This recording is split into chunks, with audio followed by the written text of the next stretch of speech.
നമസ്കാരം. 24 റൗണ്ടപ്പിലേക്ക് എല്ലാ പ്രേക്ഷകർക്കും സ്വാഗതം. ഞാൻ അമൃത പടിക്കാർ. ഞാൻ ശ്രീനിധി പ്രദീപ്. നോക്കാം വാർത്തകൾ വിശദമായി. ഇരിങ്ങാലക്കുട കൂടൽമാണിക്യം ക്ഷേത്രത്തിലെ ഉത്സവത്തിലും ആചാരപരമായ ചടങ്ങുകളിൽ നിന്നും വിട്ടുനിന്ന 5 തന്ത്രിമാർ. Devaswom management committee recruitment board വഴി ഈഴവ സമുദായത്തിലുള്ള ആളെ കഴകം ജീവനക്കാരനായി നിയമിച്ചതിനെതിരെയുള്ള പ്രതിഷേധമാണ് വിട്ടുനിൽക്കലെന്ന് ദേവസ്വം മാനേജ്മെന്റ് കമ്മിറ്റി അറിയിച്ചു. ഈ ക്ഷേത്രത്തിലെ ഈ ഉത്സവത്തിൽ ആചാരങ്ങളിൽ പങ്കെടുക്കാൻ സംബന്ധിച്ച ആളുകളെ ഭീഷണിപ്പെടുത്തിയും മറ്റു പല പ്രലോഭനങ്ങളും കൊടുത്ത് മാറ്റി നിർത്താൻ ശ്രമിച്ചുകൊണ്ടിരിക്കുക. ഇതുപോലെ തന്നെയാണ് കഴകം. കഴിഞ്ഞ വർഷം ഉത്സവം നടക്കുന്ന സമയത്ത് കഴകക്കാരൻ ഇവിടുന്ന് മാറി ഒരു സ്ഥിരം കഴകക്കാരനില്ല. മുൻപുണ്ടായിരുന്ന കഴകക്കാരനെ നമ്മൾ മാറ്റി വേറെ പുതിയ താൽക്കാലികമായിട്ട് കഴകക്കാരനെ ഉത്സവത്തിന്റെ 10 ദിവസം നമ്മൾ അന്വേഷിച്ചിട്ട് പല കഴകക്കാരും ഇവിടെ വരാമെന്ന് സമ്മതിച്ചതിന് ശേഷം ആ ദിവസത്തിന്റെ തൊട്ടടുത്ത ദിവസം ആ കഴകക്കാർ പ്രവൃത്തി ചെയ്യാൻ വരാൻ തയ്യാറായില്ല. എന്താണെന്ന് അന്വേഷിച്ചപ്പോൾ കഴക സമാജം അവരുടെ സമാജത്തിന്റെ ആളുകൾ ഈ വരാന്ന് പറഞ്ഞ ആളുകളെയൊക്കെ നിങ്ങൾ പോകരുതെന്ന് പറഞ്ഞ് ഭീഷണിപ്പെടുത്തി അവർ വരാതെ ഈ ഉത്സവത്തിന്റെ ഈ കഴകം പ്രവൃത്തിയെ തടസ്സപ്പെടുത്താൻ വേണ്ടി ബോധപൂർവ്വ ശ്രമം നടത്തുക. അതുപോലെ തന്നെയാണ് ഇപ്പോഴും ഈ തന്ത്രിമാര് ഇവിടെ ഈ സഹായിക്കാൻ വരുന്ന ആളുകളെ തടസ്സപ്പെടുത്താനും തടയാനും വേണ്ടിയിട്ടുള്ള പ്രലോഭനങ്ങളും പ്രേരണകളും നടത്തി മാറ്റി നിർത്തുകയാണ്.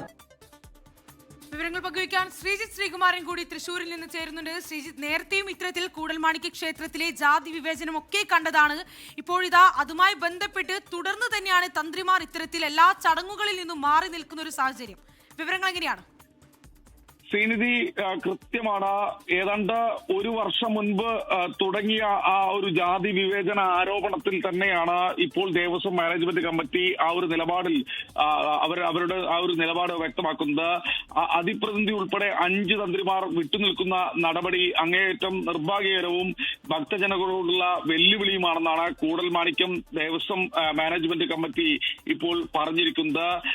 ഈ ഈഴവ സമുദായ അംഗത്തെ കഴകം ജീവനക്കാരനായി ജോലിയിൽ നിയമിച്ചതിനെ തുടർന്നുള്ള എതിർപ്പാണ് ക്ഷേത്ര ചടങ്ങുകളിൽ നിന്ന് ഒരു വർഷമായി ഇവർ വിട്ടുനിൽക്കുന്നു എന്നാണ് പറയുന്നത്. ഏതാണ്ട് ക്ഷേത്രത്തിലെ ഉത്സവ ചടങ്ങുകൾ ആരംഭിക്കുകയായി. ആ സമയത്താണ് ഇത്തരത്തിലൊരു വാർത്താ സമ്മേളനം വിളിച്ച് അതിഗുരുതരമായ ആക്ഷേപങ്ങൾ ഉന്നയിച്ചിരിക്കുന്നത്. മറ്റൊരു കഴകക്കാരനെ അന്വേഷിക്കുന്ന സമയത്ത് ആ കഴകക്കാരനെ പോലും മുടക്കാൻ വേണ്ടിയുള്ള ഒരു ശ്രമം ഈ തന്ത്രിമാരുടെ ഭാഗത്തുനിന്നുണ്ടാകുന്നു.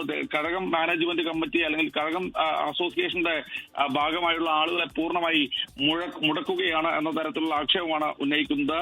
എന്നാലും ഈ നിസ്സഹകരണം ആരംഭിച്ചത് 2025 പ്രതിഷ്ഠാ ദിനത്തിലാണ് എന്നാണ് പറയുന്നത്. ഭക്തരെ തെറ്റിദ്ധരിപ്പിക്കുന്ന രീതിയിൽ ഉള്ള പ്രവൃത്തികളും ഇവരുടെ ഭാഗത്തുനിന്ന് ഉണ്ടാകുന്നുവെന്നും പറയുന്നു. പ്രോഗ്രാം ബുക്കിംഗിൽ തന്ത്രിമാരുടെ ചിത്രങ്ങൾ ഒഴിവാക്കിയതും ക്ഷേത്രം മതിൽക്കെട്ടിനകത്ത് വെടിപ്പുരയോട് ചേർന്ന് വെടിമരുന്ന് സൂക്ഷിക്കാൻ കെട്ടിടം നിർമ്മിക്കുന്നതും തെക്കേ ഗോപുരനട നിർമ്മിക്കുന്നതും തന്ത്രിമാരുടെ അഭിപ്രായം തേടിയിരുന്ന ആരോപണവുമായി തന്ത്രിമാർ രംഗത്ത് വന്നിരിക്കുകയാണ്. ആ ഒരു സമയത്താണ് ഇത്തരത്തിലുള്ള ആക്ഷേപങ്ങൾ കൂടുതലായി ഉന്നയിക്കുന്നത്. എന്തായാലും ഇതൊരു ജാതി വിവേചനം എന്ന നിലപാടിലേക്ക് കൃത്യമായ രീതിയിൽ ദേവസ്വം മാനേജ്മെന്റ് കമ്മിറ്റി വരുന്നു. എന്തായാലും തന്ത്രിമാർ സഹകരിക്കുന്നില്ല എന്നൊരു തുറന്നു പറച്ചിലാണ് കൂടൽ ക്ഷേത്രത്തിലെ ദേവസ്വം അധികൃതർ പങ്കുവയ്ക്കുന്നത്. ശ്രീജിത്ത് ശ്രീകുമാറിനാണ് വിവരങ്ങൾ നൽകിയത്. ഇനി മറ്റൊരു വാർത്തയിലേക്ക് കടക്കുമ്പോൾ ഛത്തീസ്ഗഡിൽ വേദാന്ത വൈദ്യുത നിലയത്തിൽ പൊട്ടിത്തെറി 10 പേർ മരിച്ചു. 23 തൊഴിലാളികൾക്ക് പരുക്കേറ്റെന്ന് ജില്ലാ കളക്ടർ. സംഭവത്തിൽ വിശദമായ അന്വേഷണം നടത്തുമെന്ന് മുഖ്യമന്ത്രി വിഷ്ണു ദേവ്സായ് അറിയിച്ചു. മരിച്ചവരുടെ കുടുംബങ്ങൾക്ക് പ്രധാനമന്ത്രിയുടെ ഓഫീസ് ധനസഹായവും പ്രഖ്യാപിച്ചു. വിവരങ്ങൾ പങ്കുവയ്ക്കാൻ അർജുൻ പീതാംബനാണ് ചേരുന്നത്. അർജുൻ, വലിയൊരു അപകടം, 10 പേർ മരിച്ചു എന്ന വാർത്തയാണ് പുറത്തു വരുന്നത്. എന്തൊക്കെയാണ് മറ്റു വിവരങ്ങൾ? ശ്രീനിധി, അമൃത, ഇന്ന് ഉച്ചയ്ക്ക് 2 മണിക്കാണ് ഈ വലിയൊരു അപകടമുണ്ടായത്. ഈ വൈദ്യുത പ്ലാന്റിന്റെ ബോയിലർ പൊട്ടിത്തെറിച്ചാണ് അപകടം സംഭവിച്ചത് എന്നുള്ള കാര്യം ദൃക്സാക്ഷികളെല്ലാം തന്നെ പറയുന്നുണ്ട്. എന്തായാലും വലിയ അപകടമാണ്. 10 പേരുടെ മരണം ഇതുവരെ സ്ഥിരീകരിച്ചിരിക്കുന്നു. 23 പേർക്ക് പരിക്കുണ്ട് എന്നുള്ള ഔദ്യോഗിക കണക്ക്. പക്ഷേ ഇപ്പോഴും ഈ വേദാന്ത പവർ പ്ലാന്റിൽ തിരച്ചിൽ പുരോഗമിച്ചുകൊണ്ടിരിക്കുകയാണ്. അതായത് ആരെങ്കിലും കണ്ടെത്താൻ ബാക്കിയുണ്ടോ എന്നുള്ള കാര്യത്തിൽ ഒരു സംശയമുള്ളത് കൊണ്ട് തന്നെയാണ് ഇപ്പോഴും ഈ തിരച്ചിൽ നടന്നുകൊണ്ടിരിക്കുന്നത്. മാത്രമല്ല, ഈ അപകട സമയത്ത് എത്ര തൊഴിലാളികൾ ഉണ്ടായിരുന്നു, അത് ആരൊക്കെയാണ് എന്നുള്ള കാര്യത്തിൽ ഒരു അന്തിമ കണക്ക്, അതുപോലെ തന്നെ അവരുടെ പേര് വിവരങ്ങൾ തുടങ്ങിയിട്ടുള്ള കാര്യങ്ങൾ ഇപ്പോൾ ശേഖരിച്ച് വരികയാണ്. ഇന്ന് രാത്രിയോ നാളെ രാവിലെയോടു കൂടിയായിരിക്കും ഇതിൽ കൃത്യമായിട്ടുള്ള സ്ഥിരീകരണം വിവരവും ലഭിക്കുക എന്നുള്ള കാര്യം. എങ്ങനെ ഈ അപകടം ഉണ്ടായി എന്നുള്ള കാര്യത്തിൽ ഇപ്പോഴും ഒരു സ്ഥിരീകരണം ഉണ്ടായിട്ടില്ല. അതിൽ വലിയ രീതിയിൽ അന്വേഷണം ഉണ്ടാകുമെന്നുള്ള കാര്യം കൂടി ഇപ്പോൾ മുഖ്യമന്ത്രി വിഷ്ണു ദേവ്സായ് വ്യക്തമാക്കിയിട്ടുണ്ട്. എന്തായാലും ഒരു സാങ്കേതിക പ്രശ്നം ഉണ്ടായിട്ടുണ്ട്. അതിനപ്പുറത്തേക്ക് അവിടെ വലിയ രീതിയിലുള്ള സുരക്ഷാ വീഴ്ച ഉണ്ടായി എന്നുള്ള കാര്യം തന്നെയാണ് ഇപ്പോൾ ഫയർഫോഴ്സും അതുപോലെ തന്നെ ആദ്യഘട്ടത്തിൽ തിരച്ചിൽ നടത്തിയിട്ടുള്ള പോലീസ് ഉൾപ്പെടെയുള്ളവർ എന്തായാലും വ്യക്തമാക്കിയിരിക്കുന്നത് ഈ മരിച്ചവർക്ക് ഈ പരിക്കേറ്റവർക്ക് എല്ലാ വൈദ്യസഹായവും നൽകാൻ വേണ്ടിയിട്ടുള്ള നിർദ്ദേശവും മുഖ്യമന്ത്രി വിഷ്ണുദേവ് നൽകിയിട്ടുണ്ട്. എന്തായാലും നാളത്തോടെയായിരിക്കും ഇതിൽ കൃത്യമായിട്ടുള്ള കണക്കുകൾ അടക്കം എന്തായാലും പുറത്തു വരിക. അന്വേഷണം ഉണ്ടാകുമെന്നുള്ള കാര്യം അറിയിച്ചിരിക്കുന്നു. ഒപ്പം തന്നെ കുറ്റക്കാരെ ഒരു തരത്തിലും വെറുതെ വിടില്ല, കർശനമായിട്ടുള്ള നടപടി ഉണ്ടാകുമെന്നുള്ള കാര്യം തന്നെയാണ് മുഖ്യമന്ത്രി ഇപ്പോൾ അറിയിച്ചിരിക്കുന്നത്. ഇന്ന് രാത്രിയും എന്തായാലും തിരച്ചിൽ തുടരുമെന്നുള്ള കാര്യം തന്നെയാണ് ഫയർഫോഴ്സും പോലീസും വ്യക്തമാക്കിയിരിക്കുന്നത്. അമൃത, ശ്രീനിധി. ശരി, അർജുൻ പീതാംബരനാണ് ഡൽഹിയിൽ നിന്ന് വിവരങ്ങൾ നൽകിയത്. അമേരിക്കൻ പ്രസിഡന്റ് ഡൊണാൾഡ് ട്രംപുമായി സംസാരിച്ച് പ്രധാനമന്ത്രി നരേന്ദ്രമോദി 40 മിനിറ്റ് നേരം നീണ്ട ഫോൺ സംഭാഷണത്തിൽ പശ്ചിമേഷ്യയിലെ സംഘർഷ സാഹചര്യം ചർച്ചയായി. വെടിനിർത്തൽ പ്രഖ്യാപനത്തിന് ശേഷമുള്ള ആദ്യ സംഭാഷണമാണിത്. വിവരങ്ങൾ പങ്കുവയ്ക്കാൻ ഒരിക്കൽ കൂടി അർജുൻ പീതാംബരൻ തന്നെയാണ് ചേരുന്നത്. അർജുൻ, ഇതാ പ്രധാനമന്ത്രി ട്രംപുമായി സംസാരിച്ചിരിക്കുകയാണ്. ഏറ്റവും പ്രധാനമെന്ന് പറയുന്നത് ഈ പശ്ചിമേഷ്യയിലെ വിഷയം തന്നെയാണ്. അത് ഏത് രീതിയിൽ സംസാര വിഷയമായി വിവരങ്ങൾ എന്തൊക്കെ ലഭ്യമാകുന്നുണ്ട്?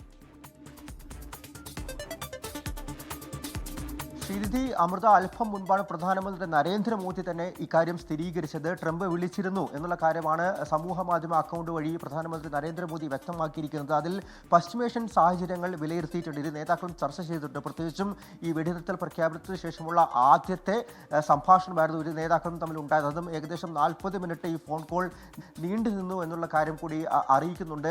ഈ പശ്ചിമേഷ്യൻ സംഘർഷത്തിൽ ഹോർമുസ് കടലിടുക്ക് തുറക്കുന്നതും അത് തുറന്നിരിക്കുന്നതും അതുപോലെ തന്നെ അതിലെ സുരക്ഷയും ഉറപ്പാക്കണം, അതിന്റെ പ്രാധാന്യം ഇരു നേതാക്കളും സംസാരിച്ചു എന്നുള്ള കാര്യം പ്രധാനമന്ത്രി പറയുന്നുണ്ട്. അതിനപ്പുറത്തേക്ക് ഇന്ത്യക്കാരുടെ സുരക്ഷ അതുപോലെ തന്നെ പൊതുവിലെ സാഹചര്യം കാര്യങ്ങളെല്ലാം തന്നെ മോദി പറഞ്ഞിട്ടുണ്ട്. മറ്റൊരു കാര്യം കൂടി പ്രധാനമന്ത്രി പറയുന്നുണ്ട്. ഇന്ത്യ US ഉഭയകക്ഷി ബന്ധത്തിലെ ഇപ്പോഴത്തെ പുതിയ ചില സംഭവ വികാസങ്ങൾ, പുരോഗതികൾ ഇത് ചർച്ചയായി എന്നുള്ള കാര്യം പറയുന്നുണ്ട്. അതായത് കഴിഞ്ഞ ദിവസം നമുക്കറിയാം വിദേശകാര്യ സെക്രട്ടറി വിക്രം മിശ്രി അമേരിക്കയിൽ എത്തിയിരുന്നു. അദ്ദേഹം 2 ദിവസത്തെ സന്ദർശനം നടത്തിയിരുന്നു. അതിൽ സ്റ്റേറ്റ് സെക്രട്ടറി അതുപോലെ തന്നെ ഡിഫൻസ് സെക്രട്ടറി മറ്റ് പ്രധാനപ്പെട്ട നേതാക്കളുമായിട്ടെല്ലാം തന്നെ അദ്ദേഹം ചർച്ച നടത്തിയതാണ്. അതിൽ ചില പ്രധാനപ്പെട്ട പ്രഖ്യാപനങ്ങൾ ഉണ്ടാകുമെന്നുള്ള കാര്യം സെർജിയോ ഗോർ, ഇന്ത്യയിലെ അമേരിക്കൻ അംബാസഡർ കൂടി പറയുന്നുണ്ട്. അതെന്താണ് ആ പ്രഖ്യാപനങ്ങൾ എന്നുള്ള കാര്യത്തിൽ ഇപ്പോൾ ആകാംക്ഷ വർദ്ധിക്കുകയാണ്. അമൃത, ഏകദേശം 40 മിനിറ്റോളം ഈ സംഭാഷണം നീണ്ടുനിന്നു എന്ന് തന്നെയാണ് മനസ്സിലാക്കുന്നത്. വിവരങ്ങളാണ് അർജുൻ പീതാംബരൻ പങ്കുവച്ചത്. മറ്റൊരു റിപ്പോർട്ടിലേക്ക്. അമേരിക്കയുടെ മധ്യസ്ഥതയിൽ ഇസ്രയേൽ ലെബനോൺ വെടിനിർത്തൽ ചർച്ച ഇന്ന് വാഷിംഗ്ടണിൽ നടക്കും. അമേരിക്കയും ഇറാനും തമ്മിൽ വ്യാഴാഴ്ച ജനീവയിലോ പാകിസ്ഥാനിലോ തുടർ ചർച്ചകൾ നടക്കുമെന്നാണ് റിപ്പോർട്ടുകൾ. പശ്ചിമേഷ്യൻ സമാധാനത്തിനായി 4 നിർദ്ദേശങ്ങൾ മുന്നോട്ട് വെച്ച ചൈനീസ് പ്രസിഡന്റ് ഷീ ജിൻപിങ്. ലെബനനിൽ വെടിനിർത്തലിനുള്ള ഇസ്രായേൽ ലെബനോൺ ചർച്ച ഇന്ന് വാഷിംഗ്ടണിൽ നടക്കും. ഇസ്ലാമാബാദിൽ നടന്ന ഇറാൻ അമേരിക്ക വെടിനിർത്തൽ ചർച്ചകൾ പരാജയപ്പെട്ടെങ്കിലും പാകിസ്ഥാന്റെ മധ്യസ്ഥതയിൽ സമാധാനം പുനഃസ്ഥാപിക്കാനുള്ള ശ്രമം തുടരുകയാണ്. അടുത്തയാഴ്ച താൽക്കാലിക വെടിനിർത്തൽ അവസാനിക്കാനിരിക്കെ ചർച്ച തുടരുന്നതിന് സാധ്യത തേടുകയാണ് ഇരു രാജ്യങ്ങളും. വ്യാഴാഴ്ച ഇസ്ലാമാബാദിലോ ജനീവയിലോ ചർച്ച നടത്താനാണ് നീക്കം. അതിനിടെ ഇറാന് സൈനിക പിന്തുണ നൽകുന്നുവെന്നാരോപിച്ച് ചൈനയ്ക്കെതിരെ 50% തീരുവ ചുമത്തുമെന്ന് ട്രംപ് ഭീഷണി മുഴക്കി. എന്നാൽ അത്തരമൊരു നടപടിയുണ്ടായാൽ ശക്തമായ പ്രതികാര നടപടികൾ സ്വീകരിക്കുമെന്ന് ചൈന മുന്നറിയിപ്പ് നൽകി. അതിനിടെ അമേരിക്കൻ ഉപരോധം മറികടന്ന് ചൈനയുടെ പതാകയുള്ള കപ്പൽ ഹോർമുസ് കടലിടുക്ക് കടന്നു. റിച്ച് സ്റ്റാറി എന്ന കപ്പലാണ് ഹോർമുസ് കടന്നത്. ഇന്നലെ ഇറാനിൽ നിന്നും എണ്ണ കൊണ്ടുവന്നിരുന്ന ചൈനീസ് കപ്പലായ എലിപ്സും ഹോർമുസ് കടലിടുക്ക് കടന്നിരുന്നു. പശ്ചിമേഷ്യയിൽ സമാധാനവും സുസ്ഥിരതയും ഉറപ്പാക്കുന്നതിന് ചൈനീസ് പ്രസിഡന്റ് ഷീ ജിൻപിങ് 4 നിർദ്ദേശം മുന്നോട്ടുവച്ചു. ഗൾഫ് മേഖലയിലെയും പശ്ചിമേഷ്യയിലെയും പരമാധികാരവും സുരക്ഷയും മാനിക്കപ്പെടണമെന്നും അന്താരാഷ്ട്ര നിയമങ്ങൾക്കനുസരിച്ച് പ്രവർത്തിക്കണമെന്നും ഷീ ജിൻപിങ് ആവശ്യപ്പെട്ടു. അതിനിടെ അമേരിക്ക ഇറാനിയൻ തുറമുഖങ്ങൾക്ക് ഉപരോധം ഏർപ്പെടുത്തിയാൽ ഗൾഫിലെ ഒരു തുറമുഖവും സുരക്ഷിതമായിരിക്കില്ലെന്ന് ഇറാൻ മുന്നറിയിപ്പ് നൽകി. International desk 24. അമൃത, ഇനി കടക്കാൻ പോകുന്നത് ബീഹാറിലേക്കാണ്. ബീഹാറിൽ ഇന്നിതാ നിതീഷ് യുഗം അവസാനിക്കുകയാണ് അല്ലേ? ബീഹാർ മുഖ്യമന്ത്രിയായി BJP നേതാവ് സാമ്രാട്ട് ചൌധരി നാളെ സത്യപ്രതിജ്ഞ ചെയ്യും. സാമ്രാട്ട് ചൌധരി ഗവർണറെ കണ്ട് സർക്കാർ രൂപീകരിക്കാനുള്ള അവകാശം ഉന്നയിച്ചു. വിവരങ്ങൾ നൽകാനായി അർജുൻ പീതാംബരൻ ചേരുന്നുണ്ട്. അർജുൻ, അങ്ങനെ BJPക്ക് മുഖ്യമന്ത്രി വരികയാണ് ബീഹാറിൽ. എപ്പോഴാണ് ചടങ്ങ്? വിവരങ്ങൾ എന്തൊക്കെ? അമൃത, ശ്രീനിധി, നാളെ രാവിലെ 11 മണിക്കാണ് ബീഹാറിൽ പുതിയ മുഖ്യമന്ത്രിയുടെ സത്യപ്രതിജ്ഞാ ചടങ്ങ് നടക്കാൻ പോകുന്നത്. പ്രധാനമന്ത്രി നരേന്ദ്രമോദി ഉൾപ്പെടെയുള്ള പ്രധാനപ്പെട്ട നേതാക്കൾ ഈ ചടങ്ങിൽ പങ്കെടുക്കും എന്നുള്ള വിവരം കൂടി ഇപ്പോൾ BJP വൃത്തങ്ങളിൽ നിന്ന് നമുക്ക് ലഭിക്കുന്നുണ്ട്. ഇന്ന് വൈകിട്ടോടെ സാമ്രാട്ട് ചൌധരി ലോക്ഭവനിലെത്തി അദ്ദേഹം സർക്കാർ രൂപീകരിക്കാനുള്ള MLA-മാരുടെ എല്ലാവരുടെയും പിന്തുണ അദ്ദേഹത്തിനുണ്ട് എന്നുള്ള കാര്യം വ്യക്തമാക്കി സർക്കാർ രൂപീകരിക്കാനുള്ള അവകാശം ഉന്നയിച്ചു. അതിന് പിന്നാലെയാണ് നാളെ രാവിലെ സത്യപ്രതിജ്ഞയ്ക്ക് വേണ്ടി ഗവർണർ സാമ്രാട്ട് ചൌധരിയെ ക്ഷണിക്കുകയും ചെയ്തിരിക്കുന്നത്. നേരത്തെ നിങ്ങൾ സൂചിപ്പിച്ചതുപോലെ തന്നെ ബീഹാറിൽ ആദ്യമായിട്ടാണ് ഒരു BJP മുഖ്യമന്ത്രി ഉണ്ടാകാൻ പോകുന്നത്. അതിനപ്പുറത്തേക്ക് മറ്റേതെങ്കിലും പുതുമുഖങ്ങൾ കൂടി ഉണ്ടാകുമോ എന്നുള്ള ഒരു സംശയം കൂടി നിലനിൽക്കുന്നുണ്ട്, ആകാംക്ഷ കൂടി നിലനിൽക്കുന്നുണ്ട്. പ്രത്യേകിച്ചും 2 ഉപമുഖ്യമന്ത്രിമാർ JDU-ൽ നിന്നുണ്ടാകും എന്നുള്ള കാര്യം ഇന്ന് തന്നെ പുറത്തു വന്ന വിവരമാണ്. അങ്ങനെയെങ്കിൽ അതിലൊന്ന് നിതീഷ് കുമാറിന്റെ മകനായിട്ടുള്ള ഈയിടയ്ക്ക് രാഷ്ട്രീയ പ്രവേശനം നടത്തിയിട്ടുള്ള നിശാന്ത് കുമാർ ആയിരിക്കും എന്നുള്ള ചില വിവരങ്ങൾ കൂടി ഈ ഒരു ഘട്ടത്തിൽ പുറത്തു വരുന്നത്. അതുകൊണ്ട് അതുകൂടി വളരെ ആകാംക്ഷയോടെ ബീഹാർ രാഷ്ട്രീയവും ഇന്ത്യൻ രാഷ്ട്രീയവും നോക്കിക്കാണുന്ന ഒരു കാര്യം തന്നെയാണ്. എന്തായാലും നാളെ രാവിലെ 11 മണിക്ക് ബീഹാറിൽ പുതിയ മുഖ്യമന്ത്രിയായി സാമ്രാട്ട് ചൗധരി സത്യപ്രതിജ്ഞ ചെയ്യും. 20 കൊല്ലം നീണ്ട നിതീഷ് കുമാറിന്റെ യുഗം അവസാനിച്ച് അദ്ദേഹം ഡൽഹിയിലേക്ക് തട്ടകം മാറ്റിയതിന് പിന്നാലെയാണ് ബീഹാറിൽ ആദ്യമായി ഒരു BJP മുഖ്യമന്ത്രി ഉണ്ടാകാൻ പോകുന്നത്. ശ്രീനിധി, അമൃത. മണ്ഡല പുനർവിഭജനത്തിന് കമ്മീഷൻ രൂപീകരിക്കാൻ കേന്ദ്ര സർക്കാർ. ലോക്സഭാ സീറ്റുകളുടെ എണ്ണം 543-ൽ നിന്ന് 850 വർദ്ധിപ്പിക്കും. മണ്ഡല പുനർവിഭജനത്തിന് ശേഷമാകും വനിതാ സംവരണം നടപ്പാക്കുക. മറ്റന്നാൾ ആരംഭിക്കുന്ന പ്രത്യേക പാർലമെന്റ് സമ്മേളനത്തിൽ ബില്ല് പരിഗണിക്കും. വനിതാ സംവരണം നടപ്പിലാക്കുന്നതിന് മുന്നോടിയായി ലോക്സഭാ സീറ്റുകളുടെ എണ്ണം 850 വർദ്ധിപ്പിക്കുന്ന മണ്ഡല പുനർനിർണയ ബില്ല് പാർലമെന്റിൽ അവതരിപ്പിക്കാനാണ് കേന്ദ്ര സർക്കാർ നീക്കം.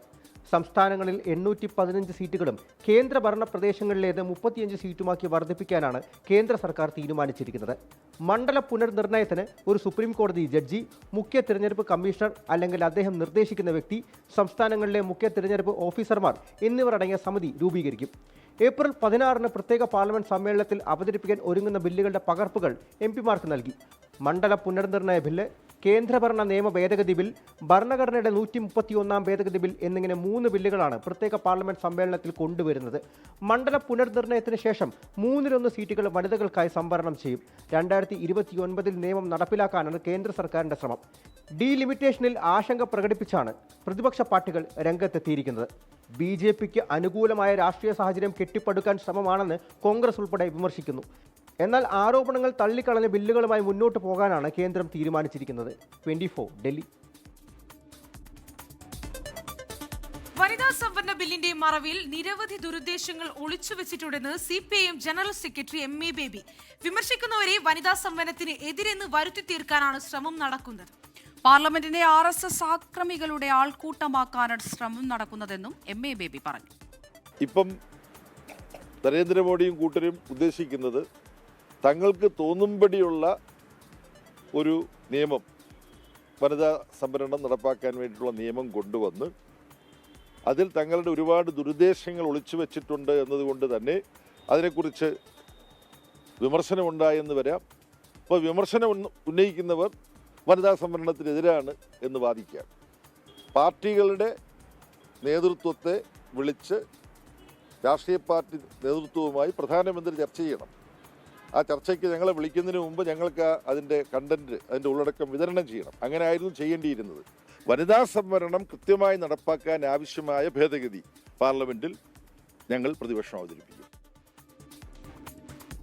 മണ്ഡല പുനർനിർണയത്തിൽ കേന്ദ്രത്തിന് താക്കീതുമായി തമിഴ്നാട് മുഖ്യമന്ത്രി MK സ്റ്റാലിൻ. തെരഞ്ഞെടുപ്പ് സമയത്ത് വേഗത്തിൽ മണ്ഡല പുനർനിർണയം നടത്തുന്നത് സംശയകരമാണെന്ന് സ്റ്റാലിൻ പറഞ്ഞു.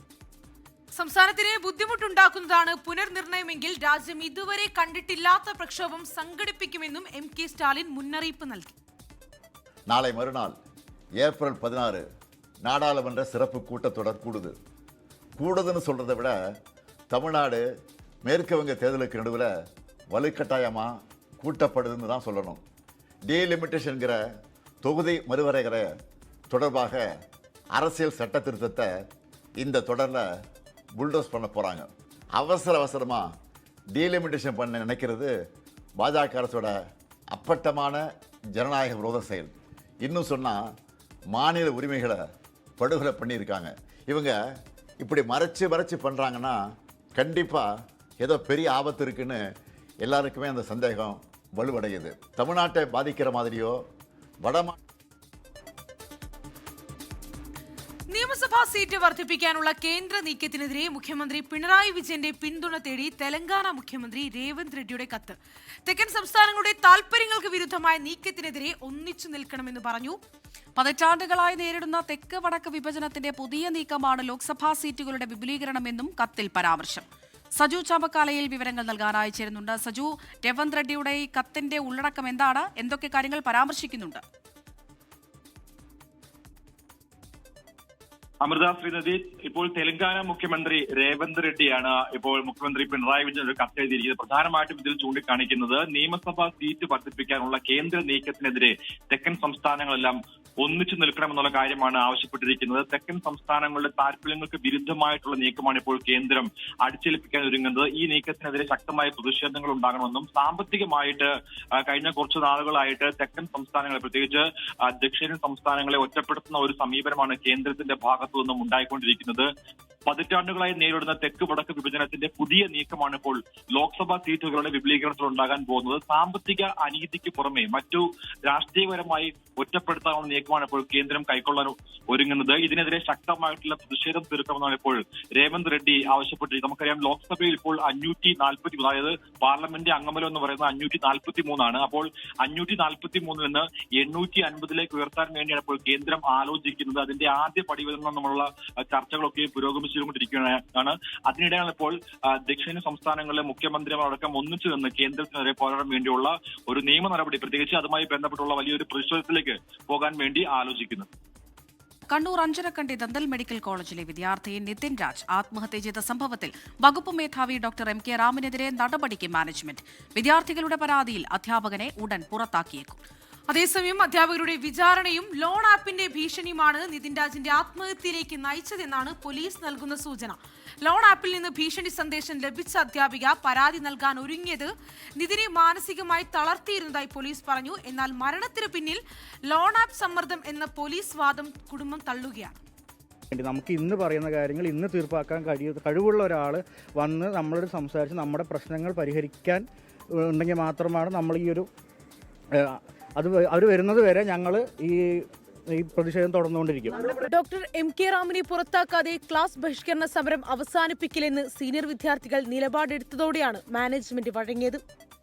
എം കെ റാമിനെ പുറത്താക്കണം എന്നതുൾപ്പെടെയുള്ള ആവശ്യങ്ങൾ വിദ്യാർത്ഥികൾ മാനേജ്മെന്റിന് എഴുതി നൽകിയിരുന്നു. അതേസമയം നിതിനെ മരണത്തിലേക്ക് നയിച്ചതിൽ ലോൺ ആപ്പിന്റെ ഭീഷണിയും പോലീസ് തള്ളിക്കളയുന്നില്ല. ഏപ്രിൽ 9 മാത്രം നിതിന്റെ ഫോണിലേക്ക് ഇൻസ്റ്റാപേ എന്ന ലോൺ ആപ്പിൽ നിന്ന് 98 സന്ദേശങ്ങളാണ് എത്തിയത്. വാട്സാപ്പ് സന്ദേശങ്ങളും ഫോൺ കോളുകളും ഉൾപ്പെടെയാണിത്. അധ്യാപിക ലതയുടെ ഫോണിലേക്കും ലോൺ ആപ്പുകാർ നിരന്തരം ഭീഷണി സന്ദേശങ്ങൾ അയച്ചിരുന്നു. ഫെബ്രുവരിയിൽ എടുത്ത 14,000 രൂപയുടെ വായ്പയുമായി ബന്ധപ്പെട്ടായിരുന്നു ഈ ഭീഷണി. തന്റെ പേരിൽ അധ്യാപികയ്ക്ക് അപമാനം നേരിട്ടത് നിതിനെ കടുത്ത മാനസിക വിഷമത്തിലാക്കി. അധ്യാപിക ഈ വിവരം പ്രിൻസിപ്പലിന് പരാതിയായി നൽകിയതിനെ തുടർന്നാണ് നിതിനെ ഓഫീസിലേക്ക് വിളിച്ചു വരുത്തിയത്. പ്രിൻസിപ്പലിന്റെ ഓഫീസിലെ ചോദ്യം ചെയ്യൽ നിതിനെ കൂടുതൽ തളർത്തിയെന്നാണ് പോലീസിന്റെ വിലയിരുത്തൽ. അധ്യാപിക പരാതിയുമായി മുന്നോട്ടു പോകാൻ തീരുമാനിച്ചത് നിതിനെ കടുത്ത സമ്മർദ്ദത്തിലാക്കി. ഇതാകാം ആത്മഹത്യയിലേക്ക് നയിച്ച പെട്ടെന്നുള്ള കാരണമെന്നാണ് പോലീസിന്റെ നിഗമനം. ഓഫീസിൽ നിന്ന് നിതിൻ പൊട്ടിക്കരഞ്ഞുകൊണ്ട് പുറത്തേക്ക് പോകുന്ന CCTV ദൃശ്യങ്ങളും ഇതിനെ ശരിവെക്കുന്ന സാക്ഷിമൊഴികളും പോലീസ് ശേഖരിച്ചിട്ടുണ്ട്. തന്റെ സഹോദരന്റെ മരണം വെറുമൊരു ലോൺ കുടിശ്ശികയുടെ പേരിൽ ഒതുക്കി തീർക്കാൻ അനുവദിക്കില്ലെന്ന് സഹോദരി നികിത രാജ് പറഞ്ഞു. ആപ്പ് ലോണിന്റെ പേര് പറഞ്ഞിട്ട് അവൻ അങ്ങനെ ഒരിക്കലും അങ്ങനെ ചെയ്യില്ല. കാര്യം അത്രയും ബോൾഡായിട്ടുള്ള ഒരു കുട്ടിയാണ് അവൻ. ആ കരഞ്ഞോണ്ട് ഇറങ്ങി പോകുന്ന CCTV ദൃശ്യങ്ങളെല്ലാം കിട്ടിയിട്ടുണ്ട്. അവിടെ എന്തോ നടന്നിട്ടുണ്ട്. അല്ലാതെ ഒരിക്കലും ആപ്പ് ലോണിന്റെ പേര് പറഞ്ഞിട്ടല്ല കൊച്ചു സൂയിസൈഡ് ചെയ്തത്. അന്ന് ആ റാമിന്റെ കാര്യം പോലെ എന്നെ വിളിച്ച് പറഞ്ഞ് ഇങ്ങനെ ഒരു ഓഫീസിലൊരു കാര്യമുണ്ട്, എല്ലാരും കൂടെ ചേർന്ന് അവനെ കൊന്നതാണ്. കേസെടുത്തതിനു പിന്നാലെ ഒളിവിൽ പോയ അധ്യാപകരെ ഉടൻ അറസ്റ്റ് ചെയ്തേക്കില്ലെന്നാണ് വിവരം. ഇവർക്കെതിരെ കൂടുതൽ തെളിവുകൾ ശേഖരിച്ചതിനു ശേഷമായിരിക്കും അറസ്റ്റ് ഉൾപ്പെടെയുള്ള നടപടികളിലേക്ക് പോലീസ് കടക്കുക. 24 കണ്ണൂർ. കണ്ണൂർ അഞ്ചരക്കണ്ടിയിൽ BDS വിദ്യാർത്ഥി നിതിൻ രാജിന്റെ മരണം അത്യന്തം വേദനയുണ്ടാക്കുന്നതെന്ന് മുഖ്യമന്ത്രി പിണറായി വിജയൻ. വിദ്യാർത്ഥിയെ മരണത്തിലേക്ക് തള്ളിവിട്ടത് ആരായാലും മാപ്പർഹിക്കാത്ത കുറ്റമാണെന്നും മുഖ്യമന്ത്രി പറഞ്ഞു. ഡോക്ടർ എം കെ റാമിന്റെ ക്ലിനിക്ക് ഡിവൈഎഫ്ഐ പൂട്ടിച്ചു. നിതിൻ രാജിന്റെ കുടുംബത്തിന് CPIM വീട് വെച്ച് നൽകും. പ്രതിഷേധിക്കുന്നവരെ നിരീക്ഷിക്കാൻ മാനേജ്മെന്റ് അധികൃതർ ആളെ വെച്ചു എന്ന വെളിപ്പെടുത്തലുമായി വിദ്യാർത്ഥികൾ രംഗത്തെത്തി. നിതിൻ രാജിന്റെ മരണത്തിനു പിന്നാലെ പ്രതിഷേധം കനക്കുന്ന സാഹചര്യത്തിലാണ് മുഖ്യമന്ത്രി പിണറായി വിജയന്റെ പ്രതികരണം. പുരോഗമന കേരളത്തിന് ഒരു തരത്തിലും അംഗീകരിക്കാൻ കഴിയാത്ത വാർത്തകളാണ് പുറത്തുവരുന്നത്. വിദ്യാർത്ഥിയെ മരണത്തിലേക്ക് തള്ളിവിട്ടത് ആരായാലും മാപ്പർഹിക്കാത്ത കുറ്റമാണെന്നും മുഖ്യമന്ത്രി പറഞ്ഞു. നിതിൻ രാജിന്റെ കുടുംബത്തിന് CPIM വീട് വെച്ചു നൽകും. ഈ മാസം 19-ന് CPIM സംസ്ഥാന സെക്രട്ടറി MV ഗോവിന്ദൻ വീടിന് തറക്കല്ലിടും.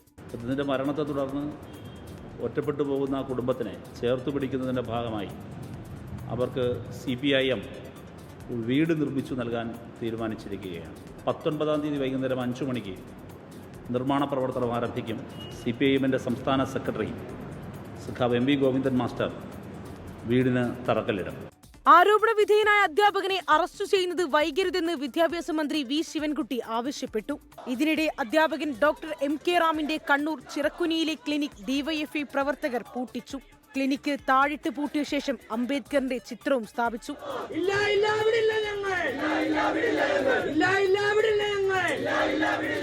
അതേസമയം സമരം നിരീക്ഷിക്കാൻ മാനേജ്മെന്റ് ആളെ വെച്ചെന്ന ഗുരുതര വെളിപ്പെടുത്തൽ ഇന്ന് വിദ്യാർത്ഥികളുടെ ഭാഗത്തു നിന്നുണ്ടായി. ഇവിടുന്ന് ഒരാളെ വെച്ചിട്ടുണ്ടായിരുന്നു. ഏതൊരു മാം പറഞ്ഞിട്ട് ആള് നമ്മളെ നിരീക്ഷിക്കുന്നുണ്ടായിരുന്നു. നമ്മളുടെ ഒരാളുടെ ഫോട്ടോ എടുത്തിട്ടുണ്ടായിരുന്നു. ഒരാളുടെ ഫോട്ടോ നമ്മൾ സംസാരിച്ചതിന്റെ പേരിൽ നമ്മൾ ഫോട്ടോ എടുത്തിട്ടുണ്ടായിരുന്നു. കുറ്റക്കാരെ മാതൃകാപരമായി ശിക്ഷിക്കണമെന്ന് കോൺഗ്രസ് നേതാവ് VM സുധീരൻ ആവശ്യപ്പെട്ടു. നിതിൻ രാജിന്റെ മരണത്തിൽ പ്രതിഷേധിച്ച് OBC മോർച്ച കൊല്ലത്ത് പ്രതിഷേധ മാർച്ച് നടത്തി. 24 തിരുവനന്തപുരം, കണ്ണൂർ. കോൺഗ്രസിൽ മുഖ്യമന്ത്രി സ്ഥാനത്തെ ചൊല്ലിയുള്ള ചർച്ചകൾ അവസാനിക്കുന്നില്ല. മുഖ്യമന്ത്രിയെ തീരുമാനിക്കുന്നത് വാട്സാപ്പ് ഗ്രൂപ്പുകളല്ല എന്ന് കെ മുരളീധരൻ പ്രതികരിച്ചു. ഇപ്പോഴത്തെ ചർച്ചകൾ വേദനാജനകമെന്ന് Benny Behanan MP, AICC general secretary KC വേണുഗോപാലിനെതിരെ ഗുരുതര ആരോപണവുമായി മഹിളാ കോൺഗ്രസ് തമിഴ്നാട് മുൻ അധ്യക്ഷ ഹസീന സയ്യിദും രംഗത്തെത്തി.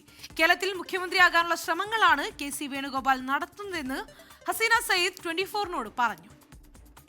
മുഖ്യമന്ത്രിയെ തീരുമാനിക്കുന്നത് ഹൈക്കമാൻഡാണെന്നും വാട്സാപ്പ് ഗ്രൂപ്പുകളല്ലെന്നും കെ മുരളീധരൻ. വാട്സാപ്പ് ഗ്രൂപ്പും പാർട്ടിയുടെ തീരുമാനം യാതൊരു ബന്ധവുമില്ല. അതൊക്കെ ഹൈക്കമാൻഡാണ് സുപ്രീം. വാട്സാപ്പ് അല്ല നേതാവിനെ തീരുമാനിക്കുക.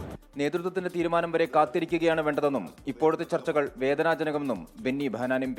ഇത് ഐക്യജനാധിപത്യ മുന്നണി അധികാരത്തിലെത്താൻ ശ്രമിച്ച വോട്ടർമാരുടെ ജനങ്ങളുടെ മനസ്സിൽ വലിയ വേദനയും പ്രയാസവും ഉണ്ടാക്കിയിട്ടുണ്ട്. ആ പ്രയാസം ഒഴിവാക്കേണ്ടതാണ്, ആ ബുദ്ധിമുട്ട് ഒഴിവാക്കേണ്ടതാണ്. അതിനിടെ AICC ജനറൽ സെക്രട്ടറി KC വേണുഗോപാലിനെതിരെ ഗുരുതര ആരോപണവുമായി മഹിളാ കോൺഗ്രസ് തമിഴ്നാട് മുൻ അധ്യക്ഷ ഹസീന സയ്യിദ് രംഗത്തെത്തി. KC വേണുഗോപാൽ കേരള മുഖ്യമന്ത്രിയാവാൻ ശ്രമിക്കുന്നു. തമിഴ്നാട്ടിൽ TVKയുമായി സഖ്യമുണ്ടാക്കാൻ ശ്രമിച്ചത് ഇതിനുവേണ്ടി. വിജയ് എഫക്ട് കേരളത്തിൽ UDFന് അനുകൂലമാകുമെന്ന് പ്രതീക്ഷിച്ചു. താൽപര്യക്കാർക്ക് മാത്രം സീറ്റ് നൽകുന്ന നിലപാടാണ് KC വേണുഗോപാലിന്റെതെന്ന് Hasina Sayyid 24നോട്. So he had a clear view that if the Congress party in Tamil Nadu go with TVK, the Vijay party, they have some presence in Kerala also. So he thought he will be able to secure those votes, especially the Christian votes and all. So he had that vision and he was moving towards TVK only. തമിഴ്നാട്ടിൽ കോൺഗ്രസ് മത്സരിക്കുന്ന 28 സീറ്റുകളിൽ 21 paid സീറ്റുകളാണ്. ഇതിന് പിന്നിൽ KC വേണുഗോപാലും Girish ചോദൻകറും PCC അധ്യക്ഷൻ ശെൽവപ്പെരുന്തകയുമാണെന്നും ഹസീന സയ്യിദ് പറഞ്ഞു. 24 ചെന്നൈ. തമിഴ്നാട് മഹിളാ കോൺഗ്രസ് മുൻ അധ്യക്ഷ ഹസീന സയ്യിദിനെ പാർട്ടിയുടെ പ്രാഥമിക അംഗത്വത്തിൽ നിന്ന് പുറത്താക്കി. 6 വർഷത്തേക്കാണ് പുറത്താക്കിയത്. തമിഴ്നാട് തെരഞ്ഞെടുപ്പിനിടയിലെ പാർട്ടി വിരുദ്ധ പ്രവർത്തനങ്ങളാണ് കാരണമെന്ന് കോൺഗ്രസിന്റെ വിശദീകരണം. അർജുൻ പീതാംബരൻ ഡൽഹിയിൽ നിന്ന് വിവരങ്ങൾ നൽകാനായി ചേരുന്നുണ്ട്. അർജുൻ, നമുക്കറിയാം ഹസീന KC വേണുഗോപാലിനെതിരെയൊക്കെ സംസാരിച്ചിട്ടുണ്ടായിരുന്നു. ഇതിന്റെയൊക്കെ ഒരു പശ്ചാത്തലത്തിൽ തന്നെയാണോ ഇങ്ങനെയൊരു തീരുമാനം, ഇങ്ങനെയൊരു നടപടി?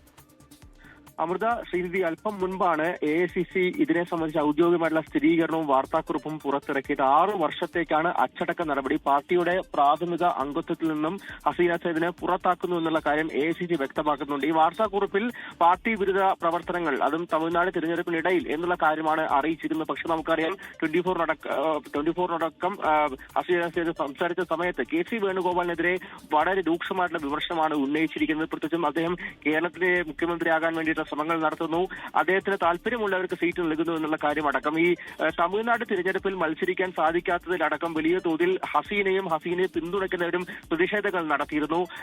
മാത്രമല്ല മഹിളാ കോൺഗ്രസ് അധ്യക്ഷ അൽക്ക ലാംബയ്ക്ക് അയച്ച കത്തിലും KC വേണുഗോപാലിനെതിരെ രൂക്ഷമായിട്ടുള്ള വിമർശനങ്ങൾ ഉണ്ടായിരുന്നു. അത് വലിയ തോതിൽ രാഷ്ട്രീയ പ്രാധാന്യമുണ്ടായിരുന്നു. മറ്റ് പാർട്ടികൾ അത് ഉപയോഗിക്കുന്നു, രാഷ്ട്രീയ താല്പര്യങ്ങൾക്കടക്കം വേണ്ടി ഉപയോഗിച്ചിരുന്നു. അതിന്റെ അടക്കം പശ്ചാത്തലത്തിലാണ് ഇപ്പോഴെന്തായാലും ഹസീന സയ്യിദിനെ പുറത്താക്കിക്കൊണ്ടുള്ള 6 വർഷത്തേക്കാണ് പാർട്ടിയുടെ പ്രാഥമിക അംഗത്തിൽ നിന്ന് പുറത്താക്കിക്കൊണ്ടുള്ള നടപടി കോൺഗ്രസ് പാർട്ടി എടുത്തിരിക്കുന്നത്. തമിഴ്നാട്ടിൽ തെരഞ്ഞെടുപ്പ് പ്രചാരണം ചൂടേറുന്നു. വിജയ് ഫാക്ടർ ജനങ്ങൾ തീരുമാനിക്കുമെന്ന് ആരോഗ്യമന്ത്രി മാ സുബ്രഹ്മണ്യം 24നോട് പറഞ്ഞു. തെരഞ്ഞെടുപ്പിനുള്ള പ്രകടന പത്രിക BJP പുറത്തിറക്കി. വമ്പൻ പ്രഖ്യാപനങ്ങളുമായി TVK അധ്യക്ഷൻ വിജയ് തിരുപ്പൂരിൽ റോഡ് ഷോ നടത്തി.